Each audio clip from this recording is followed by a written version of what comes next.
What's up, guys? Sorry for the long break between videos. I went to a wedding. I'm super sick right now, but I wanted to get something out this week to y'all. So thank you for being patient. Thanks for tuning in. Hit subscribe, like the video if you can. Shoot me a comment.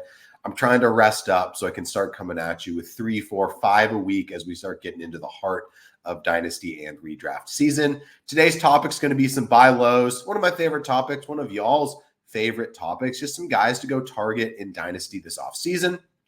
So let's kick it off with one of my favorite players over the past 4 or 5 years, and that's going to be Nick Chubb, running back for the Browns. This one actually is kind of an overpay here, but I'm saying I'd give Javon Baker and a 25 mid-third to go get Nick Chubb on my team.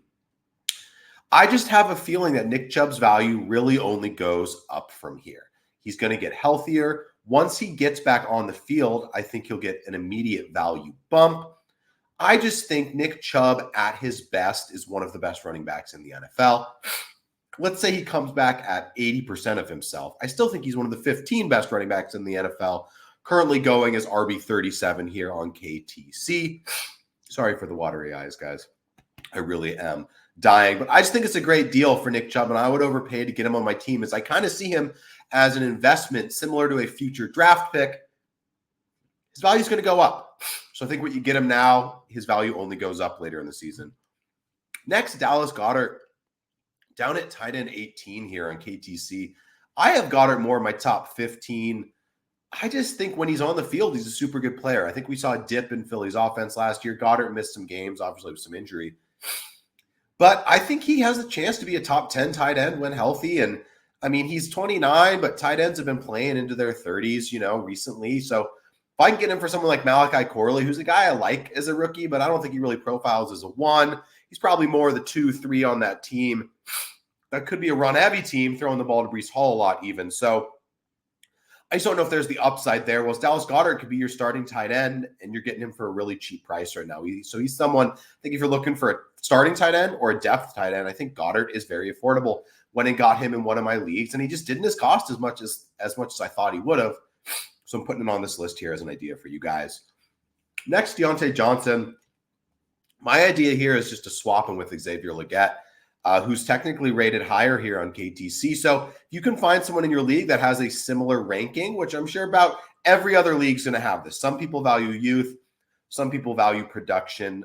I just think Diontae Johnson's a better player than Legette. He's going to outscore him. He's probably going to be Bryce Young's favorite target. He's going to get open easier and better for Bryce Young, who we saw really target Adam Thielen last year in that role. Diontae Johnson, a better version of Adam Thielen. So I could see him succeeding, especially with the coaching change. I think the Panthers are going to be a little better than people thought. At least offensively. Sorry for the death cough there, guys. If you can send me some emojis, some get well soons in the comments, I'd really appreciate it. But like I said, I just think Diontae Johnson is going to be the target there in a Carolina offense that's going to be better for fantasy than they were last year. So those two things make me think Diontae Johnson's a good buy this year. Last one here, Jaleel McLaughlin, all the way down at RB50. Spoke about him as kind of a stash sleeper earlier in the offseason. And I think he's just kind of slipped a little bit in people's minds as we kind of forgot. But, he kind of was one of those hot waiver names last year. I think Sean Payton really likes him, and we'll see how much he gets used. I'm not saying he's ever going to be an RB1, but I think he's a good flex guy. And where you're buying him, that's just not the price you're paying right now. You're buying him here at RB52.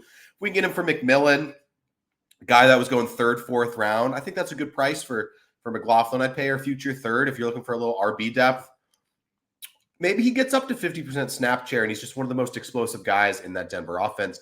We don't really know who their best weapon is. I mean, they have an aging Cortland Sutton, Javonte Williams, but he didn't fully return last year. He may not. I think that offense is open for a playmaker to break through. Now, I don't think it's going to be McLaughlin, but I think he has a chance. And at this price, it's just really not baked into what you're paying to acquire to get McLaughlin onto your team. So I really appreciate you guys tuning in. Sorry for the watery eyes. I know I'm crying. I hope you guys aren't crying with me, but thanks for tuning in. Hit sub, hit like. I'm going to come at you. Full videos again starting next week now that I've kind of gone through my trip, my sickness. But I appreciate you guys for watching, and peace, guys.